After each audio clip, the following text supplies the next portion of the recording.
auto sampler works for Keygroup programs. When you want to use auto sampler, what it's going to do at the end is going to create a Keygroup program for you. So this is specific for Keygroup programs, even though you can creatively use it for other things, but meant to be used to create Keygroup programs. All right, so let's see how the auto sampler works. I'm using the Digitone. I'm going to sample an external device. Same principle applies if you want to sample a plugin. You just need to have your plugin selected in the track. In this case, I'm going to sample my Digitone. So I'm going to go into a MIDI track so I can trigger the sounds from the Digitone. That's the sound from the Digitone. Okay. I want to sample this organ sound, but I want it to last a long time when I play it here on the MPC. What I'm going to do, I'm going to sample just 1 or 2 seconds of this sound, but I'm going to make it a loop on the MPC so it lasts a long time. I got my MIDI track turned on, MIDI out to MIDI in on the Digitone. That will trigger the notes, and the notes will be sampled into the MPC. I got my input right here. Now all we need to do is just tap on that icon there for the auto sampler, and let's have a look at all this. So track name 1, program name MIDI 1, you can change the name later on. We have the inputs 1 and 2, that's correct. We've tested that already. If not, you can also change it right there. If you have another input, that's something that you need to monitor in. So these are the important things, the note range. So where do you want to start sampling? So the min note and the max note determines the first note in the keys that are going to be sampled. So the lowest note that you're going to start sampling up to the higher note. In this case, I'm sampling from C2 to C5. So I'm sampling that range, in between that range, okay? So the best way to explain this, the note stride, is if I sample C2, then the next note on the key that's going to be sampled is going to be F sharp. It's going to leave out 6 keys in between, and it's going to sample the next note, right? So if you go here to the key, in this case, I have my E flat. So I'm going to count other 6 keys, right? It's going to be sampling A flat. It's that range in between the next note that's going to be sampled, all right? So that's the stride. So I'm going to leave that note stride right there. What usually I like to sample the note, the C note, and then the F sharp note, just to get 2 notes per octave.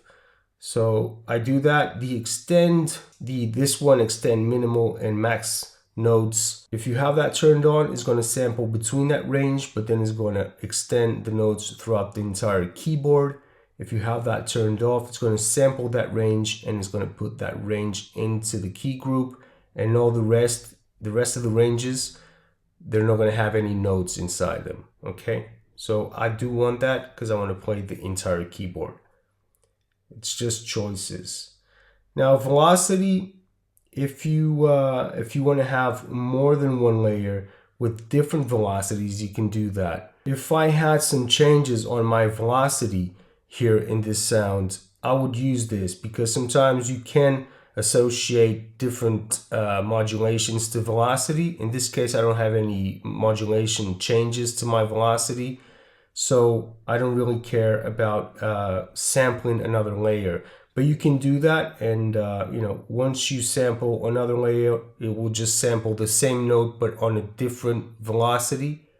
If you have changes done to the velocity, in this case I haven't, so I don't need to sample that. So what the sampling time tells you, it has the note length and it has the tail. So the note length refers to how long the key is going to be triggered for. So that's the note length. All right, you can say 1 second, 2 seconds. You can go up to 10 seconds. How long does it go for? You can go up to 20 seconds that you can be pressing on a key if you want. This is per note that you sample. So in this case, I'm going to sample 2 seconds. Okay? Just going to sample that. I don't need an audio tail for this because if you notice, once I release the note, there's no sound. So I don't need an audio tail for that. I can just put this to 0. Okay. So let's keep going. You can name it. I'm going to just type in organ.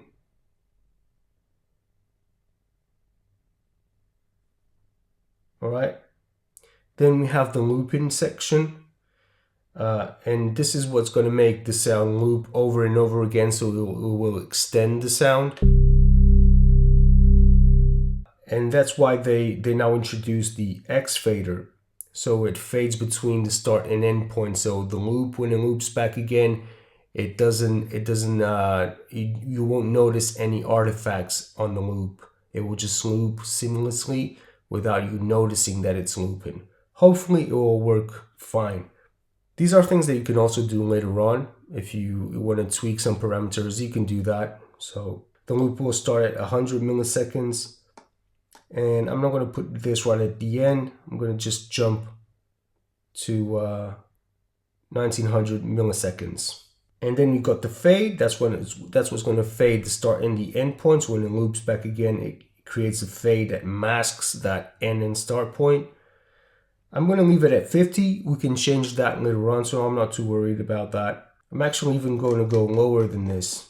Because it is an organ, I want to get some nice low notes as well sampled into the MPC. So do you want to trim the start? Yes, I want to trim start. These are things that you can also arrange afterwards. If you want to change the start point, you can do that. Make a current program.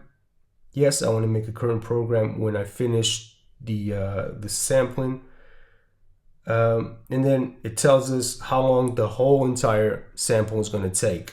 So the Keygroup program is going to have 20 seconds. It would be good to see how big the file would be as well, so you can get an idea of how big the Keygroup would be. But again, that's it. So this is the whole information right here. And all you have to do now is just press OK, and it's going to start triggering notes from the Digitone into the MPC.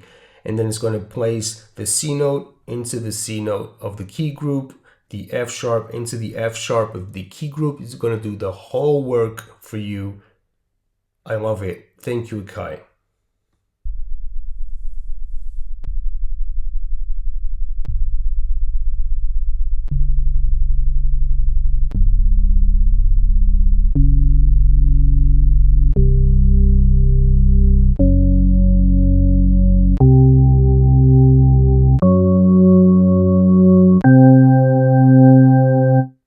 Done. I want to check one thing out. Yeah, that's it. So it sampled the C and the F sharp. Okay, so the stride was 6. That means 1, 2, 3, 4, 5, and then 6 is the next note that's going to be sampled. So C, 1, 2, 3, 4, 5, 6. Okay. So that's the stride right there. Let's have a look. The Keygroup was created right there. You can see it. We can start playing it straight away. I can hear that. I can hear the loop. So, meh.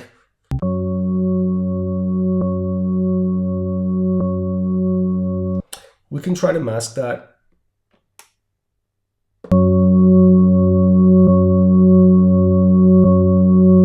We can also use the 0 snap for this. Sounds better. I'll try different endpoints.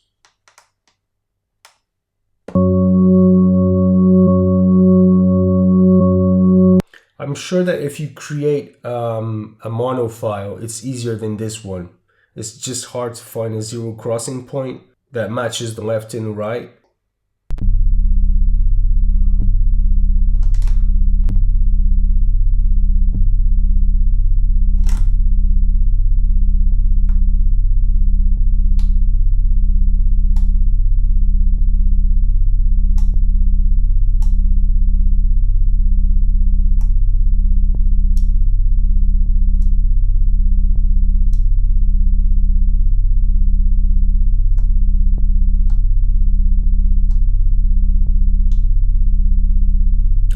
Good. See how that sounds? It sounds so smooth. That's perfect. So next sound. Okay, so I've done a bit of work. I had to go in to the sample edit and just find that point where the start and the end point of the loop would match. I had to work with the zero snap to get that point, the exact point where the sound would match it. You wouldn't hear a pop or a click. So I found that, and I actually got a good key group out of that.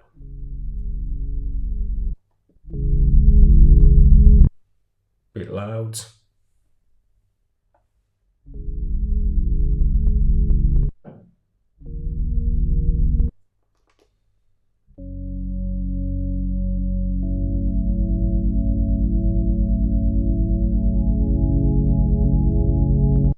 And then you can edit this at the program. One thing I like to do, I put everything to all so I can edit, because this divides the key group into different sections.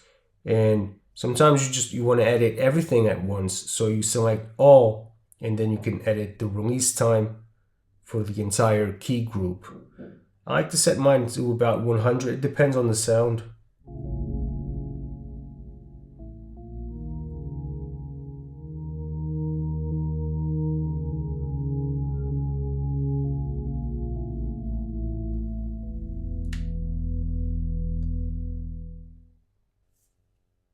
The crossfader that we now have, it's a huge tool that we can use to make sounds extend longer. And that's it. That's how you use the auto sampler. I hope you guys took something out of it. If there's something I'm missing, go ahead and leave it in the comment section. Thank you to everyone that's been following the channel. I know you guys are going to have a lot of fun with the 2.3. This is a major update from Akai, and to be honest, this is a great moment to actually purchase an MPC Live so you can take on the road with a synthesizer built in. Thank you for watching. I'll see you on the next video, guys. Thank you.